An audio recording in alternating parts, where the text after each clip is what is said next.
ಏನಂತ ಮುಚ್ಚಿ ಯಾಕೋ ಯಾಕೋ ಮನ್ಯಾಗ ಆರಾಮದಾರಲ್ಲ ಯಾಕೇನು ಬ್ರೇಕಪ್ ಆತು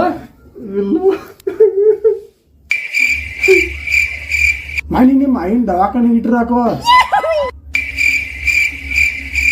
ಯಾವ ಹುಚ್ಚು ಮಗನ ಮತ್ತೇನಂತ ಹೇಳ್ಯಾರ ಹೇಳಕೋ ನನ್ನ ಹುಡುಗಿನ ಮದುವೆ ಆಗ್ಯಾನು ಯಾರು ನಮಗ್ ಗೊತ್ತಿಲ್ಲ ಅಂತ ಹುಡುಗ್ಯಾರು ಆಕಿ ಅವನು ಆಕಿ ಮದುವೆ ಆಗಿ ಏನಾಯ್ತು ಈಗ ಗೊತ್ತದ್ದು ಮದುವೆ ಆತು ಹಾಕಿದ ಏನು